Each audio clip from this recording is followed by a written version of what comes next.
আমার সন্তান হয় না, আর তার জন্য রোজ শাশুড়ির অপমান সহ্য করতে হয়। একদিন সন্তানের জন্য শ্বশুর আব্বা একটি পুরাতন নীরব বাড়িতে নিয়ে আমার সাথে যা করলো তা শুনলে তোমারা থমকে যাবে। তাহলে আসল ঘটনাটি শুরু করি। খাবার টেবিলে সদ্য বিবাহিত দেবর আর তার বউকে যখন খাবার বেড়ে দিব, ঠিক তখনই শাশুড়ি মা প্রায় তেড়ে আসলেন। করছোটা কি? নতুন বিয়া করা পোলা আমার, বিয়ার দিনই তোমার সব কইরা খাওয়ানোর কাম নাই? নিজের মতো আমার ছোট পোলার বুটারে ও বাজা বানাইবা নাকি? শখ আহ্লাদ অন্য জায়গায় গিয়া দেখাও। নতুন বউ আমার দিকে ফ্যাল করে তাকিয়ে থাকল। আমি হাসি হাসি মুখ করে রান্নাঘরে চলে আসলাম। অপমানে কষ্টে এখন আর চোখের কোনায় জল আসে না। কেমন জানি পাথরের মতো লাগে সবকিছু।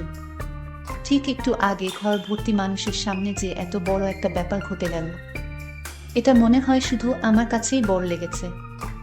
সবাই ও ঘরে দিব্যি হাসছে, কারোর কিছু যায় আসেইনি। 6 বছর আগে এই বাড়িতে আমি বউ হয়ে আসি, সবার কত উল্লাস আনন্দ। বাড়ির বড় ছেলের বউ আমি। শাশুড়ি মা আমায় মাটিতে রাখেন না পিঁপড়ে খাবে, মাথায় রাখেন না উকুনে খাবে, এরকম আদরে পেয়ে আমি এ বাড়িতে বউ হয়ে আসি। সেদিন রাতে আমার স্বামী রনি সাহেব আমাকে খুব স্পষ্ট ভাষায় বলে দিলেন, দেখো, এ বাসায় কখনো মায়ের অনুমতি ব্যতীত একটা কাজ করার চেষ্টাও করবে না।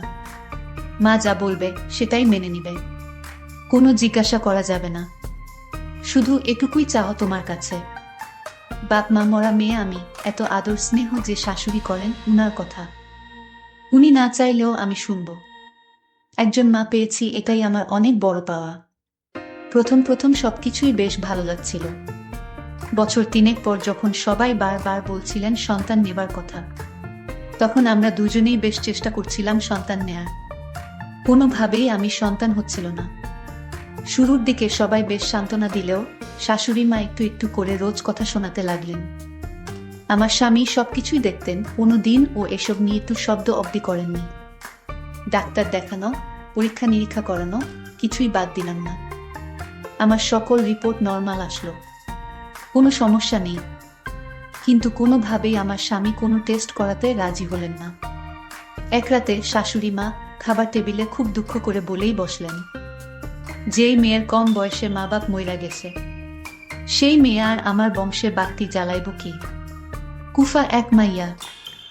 রাগে কষ্টে সামলাতে না পেরে সে রাতে বলে বসেছিলাম, আপনার ছেলেকেও টেস্ট করাতে বলেন আম্মা।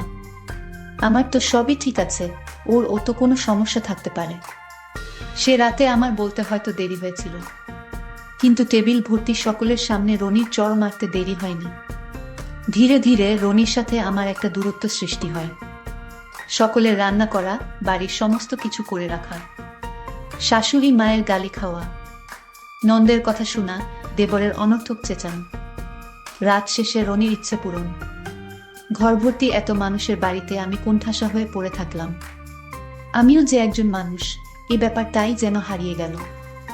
বিয়ের সকল আনুষ্ঠানিকতা শেষ হওয়ার পর একদিন রনি আমাকে বলল, তোমার সাথে কথা ছিল রুবিনা, বলো না। আমি তোমার কথা শোনার জন্য কত আগ্রহ নিয়ে থাকি জানো তুমি। বলে ওকে যেই তার কাছে গেলাম, অমনি আমাকে ঝামটা মেরে সরিয়ে বলল, জানি না কিভাবে নিবে কিংবা কোথায় যেয়ে উঠবে। আসলে আমি তোমার সাথে আর সংসার করতে চাচ্ছি না। আগামী মাসে আমি বিয়ে করব। নিজের কানকে কোনোভাবে বিশ্বাস করাতে পারছিলাম না। অসহায়ের মতো ওর দিকে তাকিয়ে শুধু বললাম, সত্যি আমায় ছেড়ে দিতে পারবে তুমি? কোনো কথা না বলে রুম থেকে বের হতে হতে বলল, সব গুছিয়ে রেখো, কাল তোমার মামার বাসায় তোমাকে দিয়ে আসব। শাশুড়ি মায়ের পায়ের কাছে পড়ে ডুকরে কান্না করতে করতে বললাম, আম্মা বলেন না আপনার ছেলেকে আমায় না ছাড়তে। ও আম্মা, আমি কেমনে থাকবো ওরে ছাড়া? দেখো, তোমার কান্দন বাড়ির বাইরে গিয়া কাইন্দ। আমার পোলার এর দিনে সুমতি হইছে, তোমারে খাওয়াইয়া আর কত খাওয়ান নষ্ট করুম আমরা। ঢঙের কান্দন এনে কাইন্দা লাভ নাই। শাশুড়ি মায়ের পায়ে পড়ে কান্না করতে লাগলাম। কিন্তু শাশুড়ি মা আমার এমন কান্না দেখে বলল, ঠিক আছে, আমি তোমায় এ বাড়িতে রাখবো এবং আমার ছেলেও তোমাকে রাখবে, কিন্তু একটা শর্ত আছে। সেই শর্তে যদি তুমি রাজি থাকো তাহলে আমি তোমাকে এ বাড়িতে রাখতে পারবো না। আমি জিজ্ঞাসা করালাম, মা, আমি আপনার সব শর্ত মেনে নিব? বলেন আপনার শর্তগুলো। তখন শাশুড়ি আম্মা বললেন, শোনো বৌমা, আমার স্বামী মানে তোমার শ্বশুর তোমায় যে কথাগুলো বলবে সেই কথাগুলো তোমার রাখতে হবে, তাহলেই তোমাকে এ বাড়িতে রাখা সম্ভব। আমি বললাম, মা, আমি শ্বশুর আব্বার সব কথা শুনতে এবং মানতে রাজি আছি। পরদিন শ্বশুর আব্বা তার রুমে আমায় ডাকলেন, বৌমা, আমি তোমায় কিছু কথা বলতে চাই। কি কথা আব্বা, বলেন। শোনো বৌমা, আমি তোমায় একটা জায়গা নিয়ে যাব, সেখানে ভালো একজন ওঝা বা কবিরাজ আছে, সেখানে তোমারে নিয়ে গেলে ওই কবিরাজ ভালো চিকিৎসা করে অনেক মেয়ে ওই কবিরাজের কাছ থেকে ওষুধ খেয়ে সন্তান হয়েছে। এটা ছিল সুরের সম্পূর্ণ মিথ্যা কথা, এটা আমি কিছু বুঝতে পারি, কিন্তু সংসার বাঁচানোর জন্য তো আমার শ্বশুরের কথা শুনতেই হবে। আমি তখন শ্বশুর আব্বাকে বললাম, সমস্যা তো আমার না, আপনার ছেলের, তাহলে আমাকে চিকিৎসার কথা বলছেন কেন? তখন শ্বশুর আব্বা রাগান্বিত কণ্ঠে বলে, শোন মেয়ে, আমার কথা না মানলে তুমি এ বাড়িতে থাকতে পারবা না। যদি তুমি বাড়িতে থাকতে চাও তাহলে আমার কথা শুনতে হবে। আমি কোনো উপায় না পেয়ে শ্বশুরের কথায় রাজি হলাম, কারণ এখানে আমার কিছুই করার ছিল না। আমি বললাম, ঠিক আছে আব্বা, আপনি যা বলবেন তাই হবে। তখন পরের দিন শ্বশুর আব্বা আমাকে নিয়ে রওনা দিলেন সেই কবিরাজের কাছে।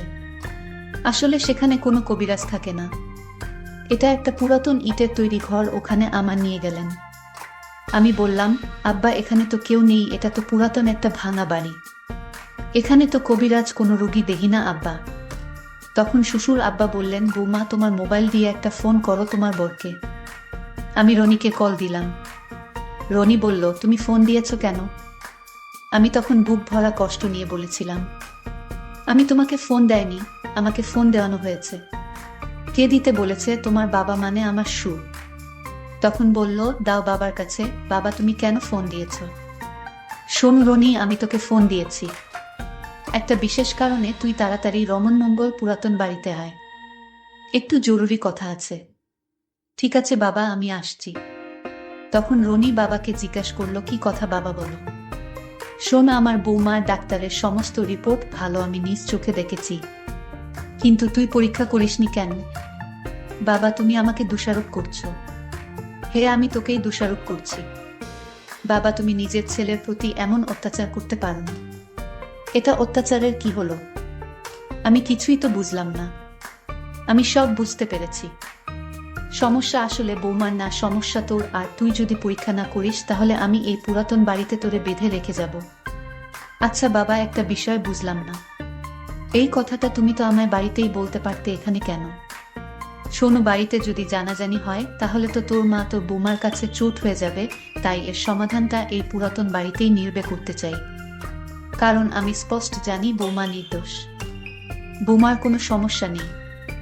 এই কথাটা বলতেই রনি তার বউকে এখানেই তালাক দিয়ে দিলেন। বৌমা কেঁদে কেঁদে বলল, আমি এখানেই আসছিলাম তোমার সাথে সমাধান করে ঘরে ফিরে যেতে এবং সারা জীবন তোমার সাথে থাকতে। তুমি আমাকে ছেড়ে দিলে। এইদিকে এই কথা শোনার পর আমার শ্বশুর স্ট্রোক করে এখানেই মারা গেল। তখন আমি আমার এক রাশ কষ্ট নিয়ে চলে গেলাম। 6 বছর পরের কথা। আমার ছেলে সুহানকে নিয়ে আমি আর আবির হাসপাতালে গেছি টিকা দিতে। ও, আবির আমার দ্বিতীয় স্বামী, সুহান আমাদের ছেলে। হাসপাতাল গেটের বাইরে এসে দাঁড়াতেই দেখি আমার প্রাক্তন স্বামী রনি CNG খুঁজছেন। তার পাশে হুইল চেয়ারে বসা আমার প্রাক্তন শাশুড়ি আর রোগা পাতলা এক মেয়ে। মেয়েটি আমার প্রাক্তন স্বামীর বর্তমান স্ত্রী বোধ হয়। আমি আবিরকে নিয়ে একটু এগিয়ে যেয়ে আমার প্রাক্তন শাশুড়ির দিকে তাকিয়ে বললাম, চিনতে পেরেছেন কি না জানি না, আপনাকে এখন কি বলে সম্বোধন করব সেটাও আমার জানা নেই। এই যে সুহান ও আমার ছেলে, 3 বছর বয়স, আর ও আবির আমার স্বামী। আপনাকে দেখে কথা বলার আমার বিন্দুমাত্র ইচ্ছে ছিল না। শুধু এটুকু বলি, আমি বাজা নই। আপনাদের ধন্যবাদ সেদিন বের করে না দিলে আজ আমি সুহানের মা হতে পারতাম না। আমার প্রাক্তন শাশুড়ি কান্নায় ভেঙে পড়লেন। আমার হাত ধরে বললেন, মাফ কইরা দেও মা আমারে, তোমারে ঘর থেকে বের করতে চাইনি আমি। তোমার শ্বশুরকে দিয়ে আমি তোমারে ঘরে ফিরিয়ে আনতে চেয়েছিলাম, কিন্তু আমার অবাধ্য সন্তান তোমাকে ছেড়ে দেওয়ার পর আমার এখন এই অবস্থা মা। আমার পোলার ঘরে এখনো কোনো সন্তান হয় নাই। তোমারে আমি ভুল বুঝছিলাম মা। হাত ছাড়িয়ে নিয়ে ওনাকে বললাম, কিছু ভুলের মাফ হয় না। ভালো থাকবেন আপনারা। আমার প্রাক্তন স্বামীর বর্তমান স্ত্রী মেয়েটার দিকে তাকিয়ে আমার বেশ মায়া লাগলো। দর্শকদের উদ্দেশ্য করে একটি কথা বলতে চাই, সন্তান দেওয়ার মালিক আল্লাহ, এখানে মানুষের কোনো হাত নেই। তবে আপনারা শুধু বউয়ের উপরে দোষ চাপাবেন না, কারণ এই গল্পে আপনারা বুঝতে পারলেন সমস্যাটা বউয়ের ছিল না, ছিল তার স্বামীর। আপনারা না বুঝে কখনো নিজের স্ত্রীকে ভুল বুঝবেন না। আজকের ঘটনাটি কেমন লাগলো তা কমেন্ট করে অবশ্যই জানাবেন। ভালো থাকবেন, ধন্যবাদ।